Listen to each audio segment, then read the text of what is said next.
been sitting out here in the sun listening to The Great Divide, new album that was just released, and thinking about the universe, thinking about these immovable laws of the universe.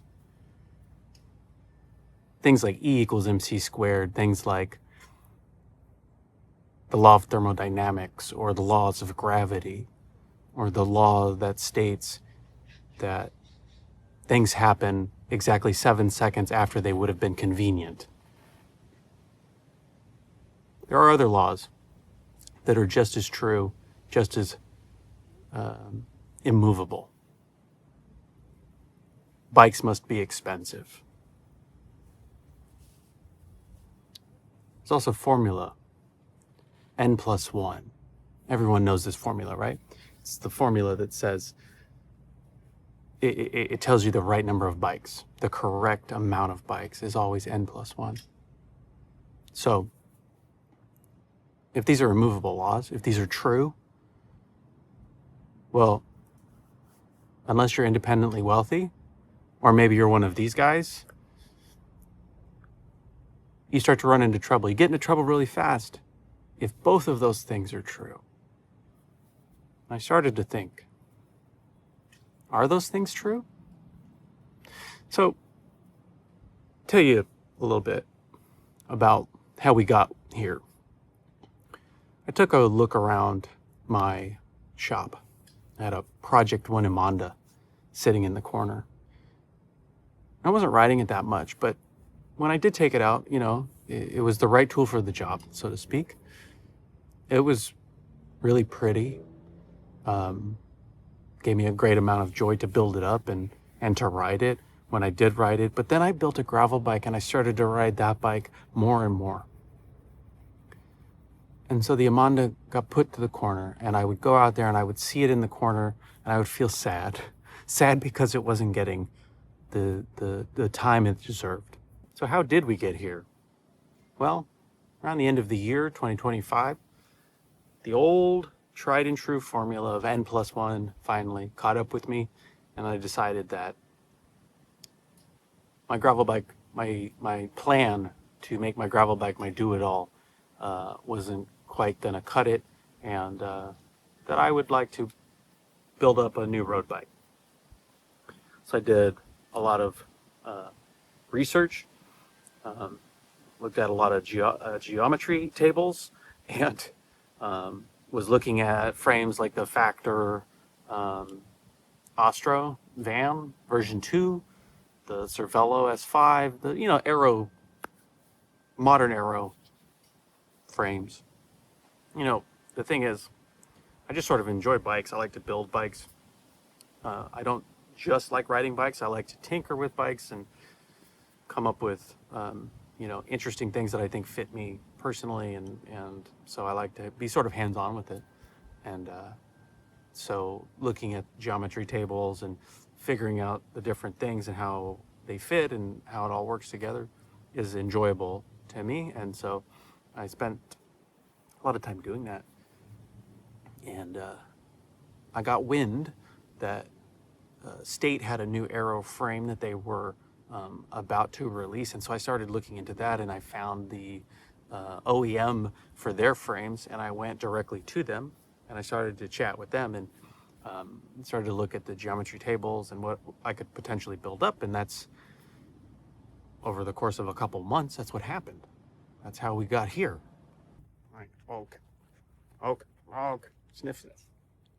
So we'll go over all of the specs. It won't be a full review because I haven't put in enough miles to really review it fully, but we'll get there eventually. Right now I've just had a few rides on the new bike, and so I'll just kind of go over what I decided to put on it, the component choices, the cockpit, everything on it is custom ordered, custom chosen. I had the wheel set built up by Zen Carbon, so those are custom made, carbon spokes, lightweight hubs, all that. The cockpit isn't in color, but yeah, we'll get into that.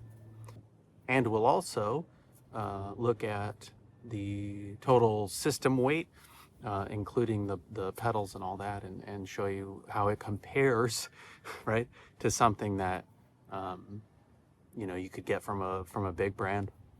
Right now on their website, we'll look at some prices and see what the value proposition is for some of the stuff that's out there. And I'll tell you, you have to know that the process isn't for everybody. If you tend to go, to your bike mechanic for most things, it may be too much of a hassle for you to do. If you like having a storefront that you go to and choose things, it may not be the process for you. It is definitely not for everybody. But if it is something that you enjoy doing and kind of looking at and poring over, then it can be a really rewarding experience and also save you quite a bit of money. The process to order something like this is not traditional.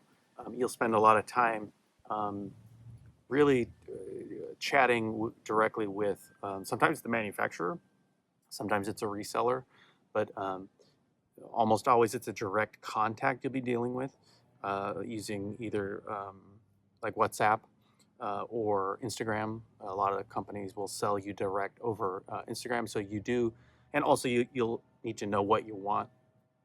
If you go to them, they can sort of help you with different options, but they won't be able to tell you what you want. You have to have a pretty clear idea of what you want them to build for you, or it's going to get complicated and sort of frustrating, I think, for most people. And so the ordering process is a little unconventional, and you do have to wrap your head around chatting with somebody directly and telling them what you want, and then having them send you an invoice and just paying it essentially, and then waiting sometimes a couple months for delivery. So the process, again, is not necessarily for everybody. The other thing I'll say when we talk about prices is that the tariff situation is changing day to day. Sometimes pricing changes week on week, so you never quite know what shipping and tariffs will cost.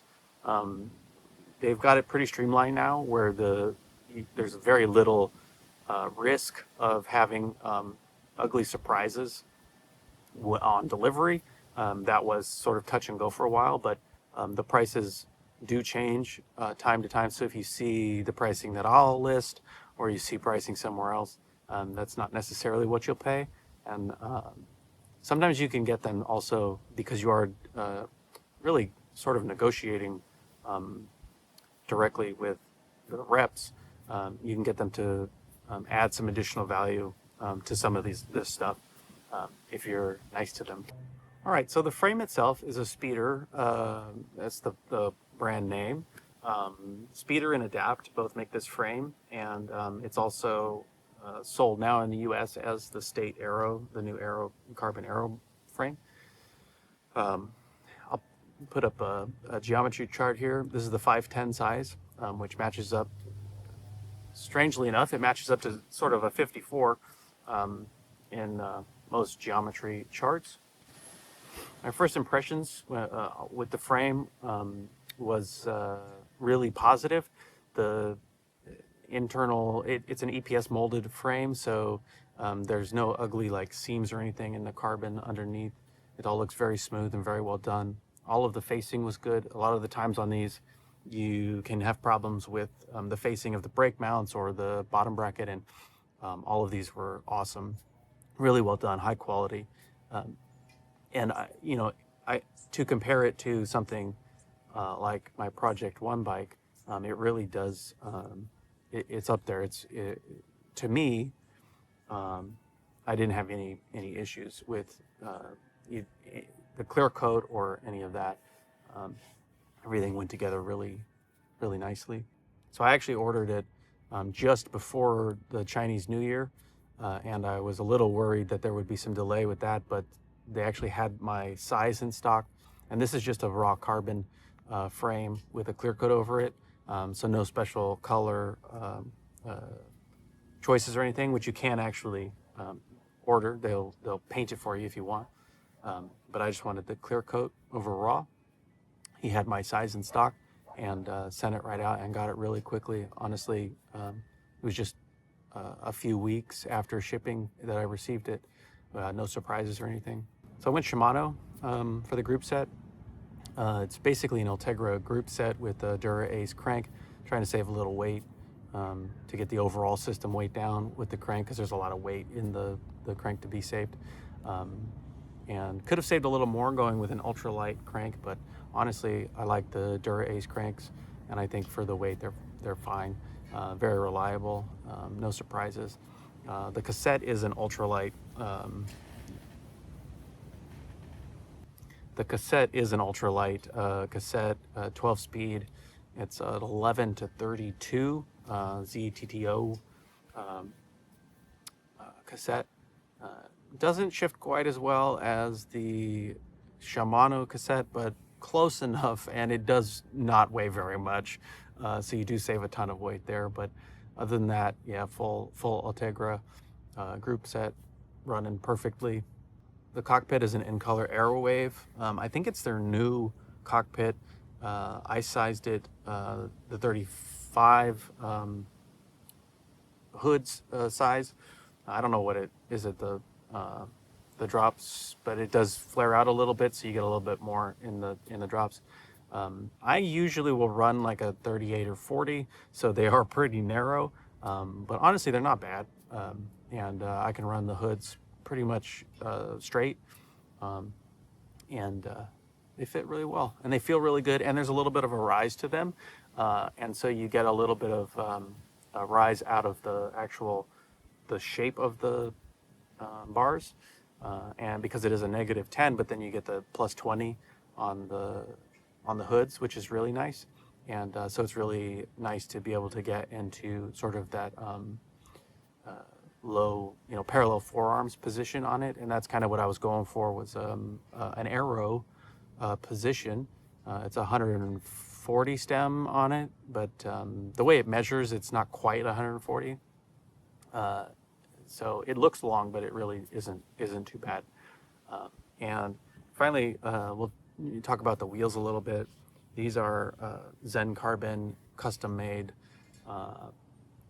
They have 3.1 mil carbon spokes. They're very light. They're like, I think they're just under 1,100 grams for the full wheel set. Nice and wide internals and nice wide externals. I'm running 30 mil tires on them, and they're basically perfect for the rule of 105. So you get that aero benefit out of the wheels, and they're also super light, which helps the overall system weight stay pretty low. So we'll put the total build cost here up on the screen and show you where we're at, and how much of an investment, quote unquote, we've got into this bike.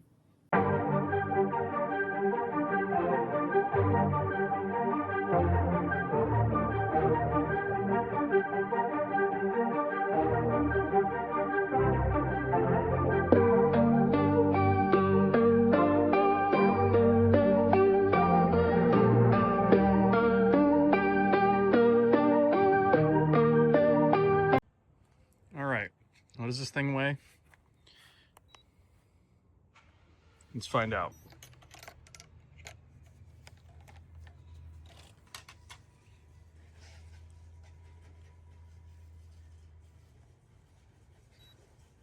.65 kilos. All right, we'll just briefly do a little comparison here between some of the big brand offerings and what I've built up with the Speeder 55D frame.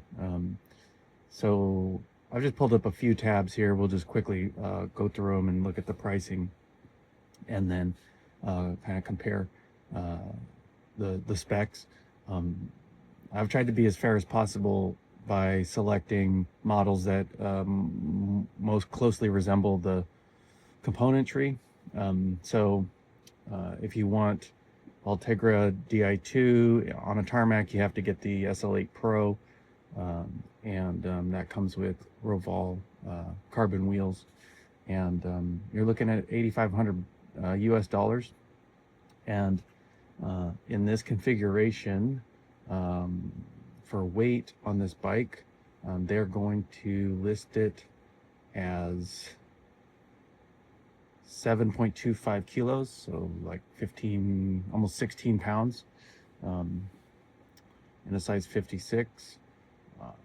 So quite a bit heavier than what we got. And if you look at some of the component choices, these are things that I would not necessarily choose to put on my bike.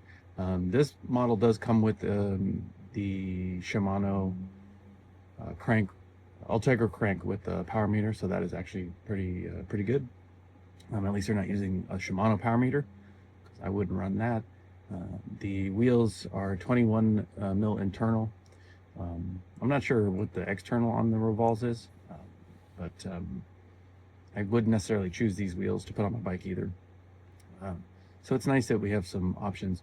If you look at the way they configure these, and so the bar width, you don't really get to choose your bar width or your stem length with Specialized. So if you get a 54, like I would probably buy from them, I would end up with a 100 mil stem and a 400 mil bar. Obviously I didn't choose that with the new build. So it's nice, again, to have options. Quickly, let's just look at what the Madone would do, what we could get for. It's on sale right now for $8,000. This is for the SLR7 that comes with Ultegra Di2 and some Bontrager Aeolus 51 wheels. So again, right in that sort of range, 8,000 US dollars. This is coming in at 7.52 kilos, 16.58 pounds. That's without bottle cages or pedals, certainly.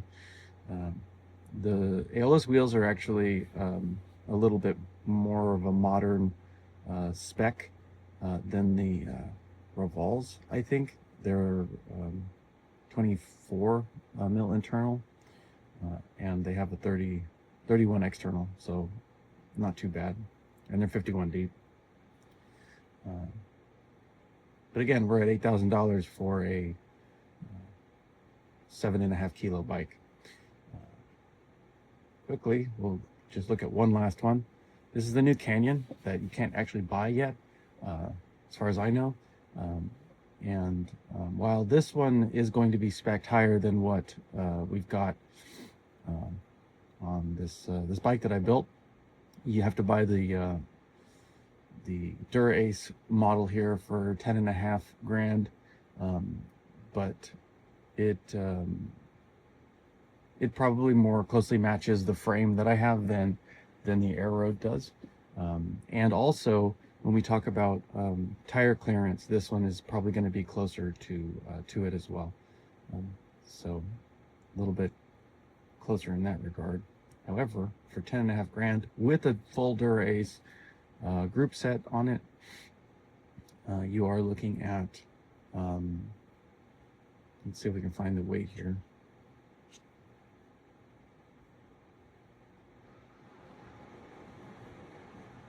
Oh, the weight was at the top. Ha! 16.71 pounds. So again, not really getting there with the weight. All of these bikes are a little bit heavy, and I think by being selective about what you put on your bike and having that the ability to really pick and choose the things that matter to you, really you can build a pretty low overall system weight for not a whole lot of money. So if we compare, say 8 to 10 grand for a full build with Ultegra, and we were at what, 3,400? You can basically build 2.5 bikes doing it the way I did it, which, that's not nothing. That's, when you look at the value proposition, it's pretty good.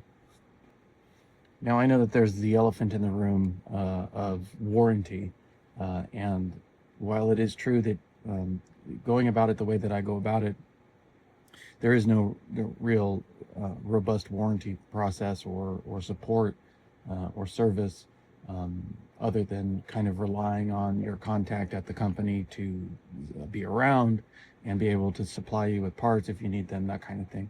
And so I know a lot of people put a lot of stock in some of these companies' warranty and service and stuff, and that's fine. And so not everybody will agree with what I'm saying, and that's I get it. But for me, when I look at 2.5 to 3 times price differential for something that to me is not complete, because I would buy some of these and then also turn around and replace the cockpit, the wheels a lot of the time, but certainly the tires almost all of the time. When you contextualize those things, I think you start to see the value proposition change as in terms of how much you're paying for warranty and that kind of support. Anyway, these are just my opinions, but Who is this type of build for? It's a good question because, as I said before, some people, will kind of balk at the idea of doing it this way. There's some traditional ways of buying bicycle parts and bikes and bike shops and online, all this.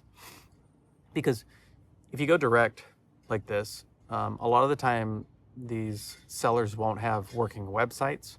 The website that they'll have up is sometimes very outdated. It doesn't work. They don't have a very strong online presence in that way. They're more on social media, direct communication through their phone number, that kind of thing. And so that doesn't sit right with some. And so you do have to know going in what you're getting yourself into, or it can be really frustrating or confusing or feel off. And so it is important to choose manufacturers that you can get recommendations from other people that have dealt with them and kind of know what the process is going to be like, and any pitfalls or anything. The other thing is you run into a lot of counterfeit stuff when you're buying from some of these Chinese companies, and I would stay away completely from anything counterfeit. They usually they will sell you something that looks like a bike frame, but in all other respects is sort of lacking in quality control measures, and that can be a dangerous experience. So there are good manufacturers out there. There are good manufacturers out there, and then there are bad ones. And so knowing who you're dealing with is an important aspect of doing it this way. So if you like to tinker with your bike, if you like to change things and set up your bike in a certain way and know what you want to order, have a really clear idea of what is valuable to you. If the bike shop experience is valuable to you, this is probably not the path for you.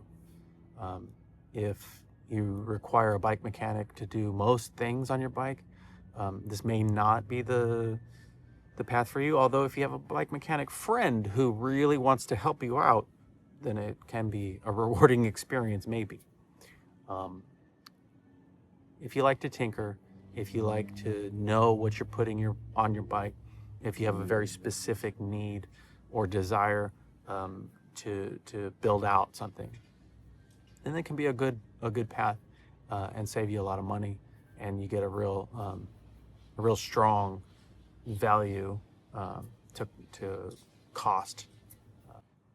So we got some more videos coming. There's a few different videos planned.